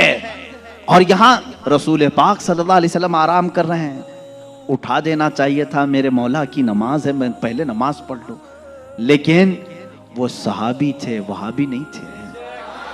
हुजूर पाक सल्लल्लाहु ताला अलैहि वसल्लम से उन्होंने सुना था अगर नमाज के दौरान भी रसूल तुम्हें बुला ले, नमाज छोड़कर तुम्हें रसूल की बात पर आना है। कुरान कहता है या अय्युहल्लज़ीना आमनू इस्तजीबू लिल्लाह वलिर्रसूल इज़ा दआकुम। साहबी नमाज पढ़ रहे हैं, हुजूर ने पुकार लिया उनको, आ जाना है, उनको हुक्म है शरीयत का, वो आ जाएं। हुजूर ने फरमाया जाओ बाजार में सामान लेकर के आओ, फलां को दे दो, फलां को दे दो। सब काम कर लिया, वापस आए तो क्या करें? फरमाया अगर 2 रकात हुई थी तो बाकी की 2 रकात वहीं से कंटिन्यू करें, वो बातिल नहीं हुई जो छोड़ कर गया था। क्यों? इसलिए कि वो जो छोड़ कर गया था किसी ऐरे गैरे के काम में नहीं, इताते रसूल में गया था। इससे पता चलता है नमाज अल्लाह रब्बुल इज्जत का हुक्म बजा लाना है और रसूल की इताअत के मुताबिक करना है। मौला अली इसी फार्मूले पर अमल कर रहे थे। इधर अगर नमाज कज़ा हो गई तो अदा कर लूंगा, हबीब की नींद में फर्क आया, कहीं गुस्ताखी और तौहीन हो गई तो ईमान में फर्क ना आ जाए। मौला अली खामोश रहे। मेरे आका सल्लल्लाहु अलैहि वसल्लम बेदार हुए और अल्लाह के नबी सल्लल्लाहु अलैहि वसल्लम क्या नहीं जान रहे थे हजरत अली की नमाज छूट रही है? क्या हजरत अली की कैफियत को नहीं देख रहे थे? देखा, पूछा अली गमगीन हो, कहा असर नहीं पड़ी। अल्लाह के नबी सल्लल्लाहु अलैहि वसल्लम ने पूरी कायनात को यह दर्स दिया है उस दिन, सिर्फ मौला अली के लिए नहीं, पूरी कायनात के लिए, कि जो मोहब्बत मुस्तफा में चीजें फना होती हैं, अल्लाह तबारक व तआला जिंदगी में उसे सूरज भी पलटा करके अदा कर देता है। हजरत अली रज़ियल्लाहु तआला अन्हु के लिए हुजूर पाक सल्लल्लाहु अलैहि वसल्लम ने डूबे हुए सूरज की तरफ इशारा फरमाया और कहा कि जहां तू डूबा है पलट आ। सूरज फिर वापस तुल हुआ। हजरत उम्मे सलमा रज़ियल्लाहु तआला अन्हा हुजूर की ज़ौजा हैं, फरमाती हैं हमने पहली मर्तबा सूरज को पश्चिम से फिर से निकलते हुए देखा, थोड़ी देर के लिए, ऐसा नहीं कि पूरा निकला। असर के मकाम पर जो पीला सूरज होता है वहीं तक आया। हजरत अली करमल्लाहु वजहुल करीम ने नमाज अदा की, सूरज फिर वापस फिर गुरूब हुआ, इतनी ही देर के लिए आया, फिर पलट गया। इसीलिए इमाम अहले सुन्नत फाजिल बरेलवी रदी अल्लाह ताला अन्हु फरमाते हैं सूरज उल्टे पांव पलटे, चांद इशारे से हो चाक। सूरज उल्टे पांव पलटे, चांद इशारे से हो चाक। अंधे नजदी देख ले कुदरत रसूलुल्लाह की, अंधे नजदी देख ले कुदरत रसूलुल्लाह की। इशारे से चांद चीर दिया, छुपे हुए खूर को फेर दिया, गए हुए दिन को असर किया।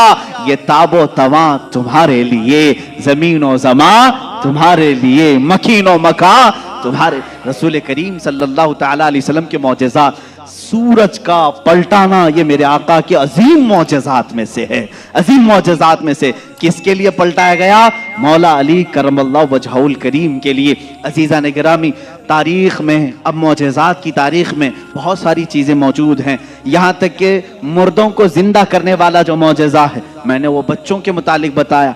दूसरी हदीस है, हुजूर पाक सल्लल्लाहु तआला अलैहि वसल्लम खुद फरमाते हैं, मैं हुजून मक्का के करीब जो जन्नतुल माला कब्रिस्तान है वहां पर था। मैंने अल्लाह की बारगाह में अर्ज किया कि मौला मेरे माँ बाप किस हालत में है मुझे दिखा। हजरत बीबी आमिना और हजरत अब्दुल्लाह के मुताल्लिक ये खबीस आज अंगुश्त नुमाई करते हैं, उन्हें काफिर कहते हैं, उन्हें मुशरिक कहते हैं। सुनो हदीस पाक, ये हदीस साबित है। इमाम जलालुद्दीन सुयूती रहमतुल्लाह तआला अलैह ने अपनी किताब में लिखा है अत-ताज़ीम वल मिन्ना फी अन्ना अबवई रसूलिल्लाह सल्लल्लाहु अलैहि वसल्लम फिल जन्ना, किताब है उसमें हदीस भी है। फरमाते मेरे आका सल्लल्लाहु अलैहि वसल्लम, मैंने अल्लाह से अर्ज की, अल्लाह ताला ने मेरी माँ आमिना, मेरे बाप अब्दुल्ला दोनों को मेरे सामने हाजिर किया। वो वफात पा चुके, सालों पहले वफात पाए, और उन दोनों को मेरे आका सल्लल्लाहु अलैहि वसल्लम के सामने हाजिर किया गया। हुजूर फरमाते हैं बीबी आमिना ने भी मेरा कलमा पढ़ा, हजरत अब्दुल्ला ने भी मेरा कलमा पढ़ा, और इसीलिए तो हम कहते हैं वो पाक हैं मेरे आका सल्लल्लाहु अलैहि वसल्लम, और पाकों से मुंतकिल होते हुए आए हैं। हुजूर अकरम सल्लल्लाहु तआला अलैहि वसल्लम के मुतालिक जो अकीदा रखेगा कि उनके आबा व अजदाद काफिर थे, तो मैं समझता हूँ दुनिया में उससे बड़ा बदबख्त कौन है, उससे बड़ा ऐसा हिरमा नसीब जो हुजूर पाक के आबा व अजदाद पर तानाजनी करता है। अजीज़ान गिरामी, हमें तो बरेली के इमाम ने यूं कहा है, तेरी नस्ल पाक में है बच्चा बच्चा नूर का, तू है ऐने नूर, तेरा सब घराना नूर का। हुजूर से लेकर आदम अलैहिस्सलाम तक का जो घराना है वो सब घराना नूर का है, और नूर कुफ्र में नहीं जा सकता। अजीज़ान गिरामी वक़ार, ये मौजज़ात का बाब था, जितना भी बयान करूं वो कम है। अल्लाह के हबीब सल्लल्लाहु तआला अलैहि वसल्लम को रब ताला ने बेशुमार मौजज़े दिए। आखिरी बात जो शुरू में मैंने कहा था, और मौजज़े उस मकाम के लोगों ने देखा, उस जमाने के लोगों ने देखा। मूसा अलैहिस्सलाम का मौजज़ा उनकी कौम ने देखा, ईसा अलैहिस्सलाम का मौजज़ा उनकी कौम ने देखा, सारे नबियों के मौजज़े उनके जमाने की कौमें देखती रही। मोहम्मद अरबी सल्लल्लाहु तआला अलैहि वसल्लम को अल्लाह ने एक मौजज़ा ऐसा दिया जो हम भी देख सकते हैं, क़यामत तक देख सकते हैं, क़यामत तक देख सकते हैं, और वो मौजज़ा है अल्लाह की किताब कुरान मुक़द्दसा। ये रसूल करीम सल्लल्लाहु अलैहि वसल्लम का मौजज़ा है जो काफिरों के सीनों पर आज भी चैलेंज बन करके पुकार रही है। हिम्मत है तो लाओ इस तरह की एक किताब जिसमें अल्लाह रब्बुल इज्जत ने मौजज़ात के कमालात रखे हैं। बल्कि कुरान आज भी चैलेंज कर रहा है, ए अमेरिका, ए रूस के सुपर पावर, ए रशिया वालों, तुमने एटम बम बहुत बना लिए, मिसाइल पेट्रोल बहुत बना दिए, लाओ अल्लाह के कलाम के एक मिसल जिसको कुरान में मोतियों के तारों में जिस तरह बांधा गया है, जिसकी इब्तिदा सूरह फातिहा से होती है, जिसकी खत्म नास पर होती है। अल्लाह ने पूरी किताब लाने के लिए तो चैलेंज किया ही था, बाद में कम किया गया और कहा गया पूरी किताब नहीं ला सकते, 10 सूरतें ला करके दिखा दो, 10 सूरतें इस तरह ला कर दिखा दो। 10 सूरे नहीं ला सके, फिर अल्लाह ने फरमाया चलो 10 आयतें ला के दिखा सको। है मेरे अजीजों, फख्र से कहो, ऐ मुसलमानों, आज भी जिंदा जावेद मौजज़ा रसूलुल्लाह का हमारे दरमियान मौजूद है, वो अल्लाह की किताब कुरान मुक़द्दसा है। कोई अगर तुम्हारे हक्कानियत की दलील तुमसे पूछे, तुम्हारा मजहब हक है, क्या दलील है, उसके सामने कुरान पेश कर देना। कुरान 14 सदियों पहले आज के होने वाले वाकयात बयान कर रहा है, तेरे भी पास इसका कोई जवाब है तो ला करके दिखा दे, इसलिए कि रसूलुल्लाह का मौजज़ा है। दूसरा मेरी तरफ से चैलेंज है, सारे कंप्यूटर, सारे वेब, जितने भी इंटरनेट की दुनिया है, सारे हैकर जो इस जमाने में बड़ी बड़ी बैंकों को हैक करते हैं, सबसे मेरा चैलेंज है, आओ अल्लाह की किताब कुरान मुक़द्दसा को हैक करके दिखाओ और एक आयत हैक करके दिखाओ, मैं मान लूंगा। एक ज़बर हैक करके दिखाओ, नहीं कर सकोगे। तुमने दुनिया के बड़े बड़े पार्लियामेंट का डाटा चुराया होगा, अल्लाह के कलाम का एक ज़बर नहीं चुरा सकते। ये मेरा चैलेंज है, हैकर सब जमा हो जाओ, अल्लाह की किताब को हैक करके दिखाओ, इंशाअल्लाह अज़ीज़ सुबह क़यामत तक नहीं कर सकोगे। मुझ जैसे करोड़ों लोगों को अल्लाह ने पैदा किया जिनके सीनों में अल्लाह ने ये कुरान महफूज किया है। अजीज़ान गिरामी वक़ार, ये मेरे मुस्तफ़ा का जिंदा जावेद मौजज़ा है, इसको सीने से लगाओ, इसको पढ़ो भी, इस पर अमल भी करो। मौला हमें दुनिया में कुरान के साथ रखे और साहिब कुरान की मोहब्बत के साथ रखे। जब कब्र में जाएं तो मौला हमें कुरान के साथ कब्र में ले जाए और साहिब कुरान की जियारत नसीब करे। जब हशर में मौला हमें उठाए तो कुरान के साथ उठाए और साहिब कुरान ताजदार मदीना की शफाअत नसीब फरमाए। व आखिर दावाना अनिल हम्दुलिल्लाहि रब्बिल आलमीन।